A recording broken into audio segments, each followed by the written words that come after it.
I've come to tell ye all of a tale of love and war, a tale so woeful they will shake the fur off ye. Two factions, both alike in dignity, in fair Terrmian, where we lay our scene, from ancient grudge break to new mutiny, where sea and sand make furry hands unclean. From forth the fatal loins of these two foes, a pair of star-crossed lovers take their life, whose misadventure, piteous overthrows, do with their death bury their faction strife. The fearful passage of their death-marked love, and the continuance of their faction's rage, which but their children's end naught could remove, is now about to shake your groove. Unfortunately, Romeo just got rejected by Lorraine, a beautiful lady from Terrmian. He is devastated and is hesitant to visit the Terrmian Beach festival. His friend Mercurio encourages him to have some fun, and Romeo caves in. There he meets Papuet and falls instantly in love with her. Papuet was the fairest looking Papu that Romeo had seen. Like a fish smoked under the blazing sun, she stood proudly, filling the atmosphere with a delectable aroma, making him go crazy. She was perfect. Romeo was stunned, and yet he makes the first move. Oh, she doth teach the torches to burn bright. It seems she hangs upon the cheek of night, as a rich jewel in a Calphonian's ear. Beauty too rich for use, for earth too dear. Quick! So shows the snowy dove, tropping with crows, as yonder Papu over her fellows shows.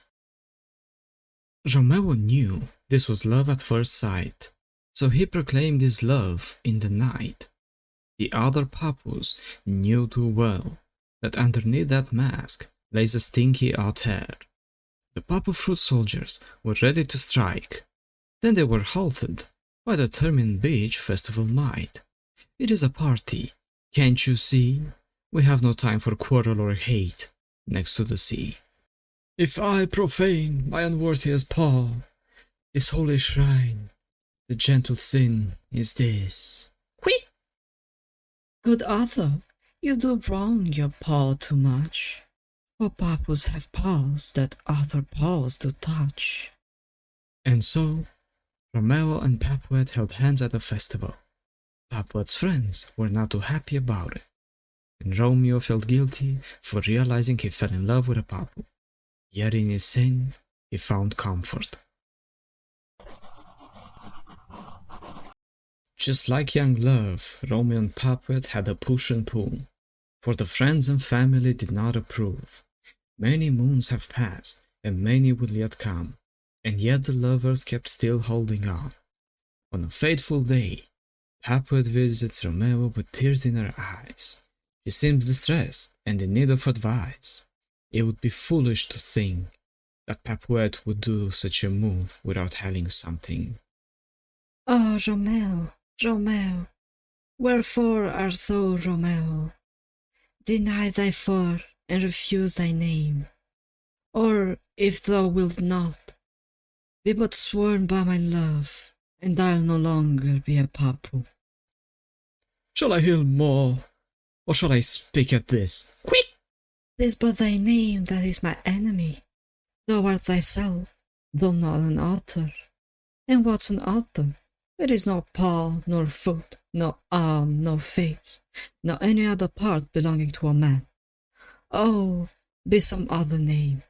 What's in a name that which we call a fish by any other name would smell as delicious? So Romeo, would he not be Romeo called, retain that dear perfection which he owes without that title? Romeo, doff thy name, and for that name which is no part of thee, take all myself. And so Romeo was ready to give up his life as an otter to be with Papuet. But suddenly, he was hit with a headache and passed out.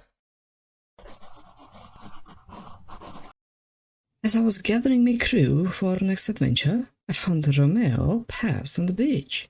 I thought he had a weird smell coming from him, and then I realized he was in a pitch.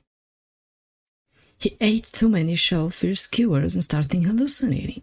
I asked Romeo to scout the Terrmian Beach so we can anchor the ship. Yet he disappeared for days. I thought he got injured. Or worse. Get up, you silly otter. We have to get back to our base. The slippery Scallywag Islands needs our supplies, for it has been attacked again by the Papu allies. As the ship sails right by the beach, you can see a Papu with tears that a painful lesson did teach. Papuet saw her lover leaving too soon, and this shattered her heart all the way to the moon. The captain did notice her sailor distraught, waving and swaying, all seemingly for naught. The captain smirked, for she knew too well how love can affect the sailors who have been through hell. So she looked back, and without hesitation, "Pull back, me lads, we have to take a detour through the nation." The captain let the lovers embrace each other again, and spoke of a plan that she had for them. "Worry not, Romeo, for I've seen you through love. I'll take you both to a place far, far above." And so our brave captain took the two lovers and guided them through perils, going far below to where no one could find them. The two lovers now spend their time enjoying their life without prejudice, as their biggest enemy now is the winter of the place.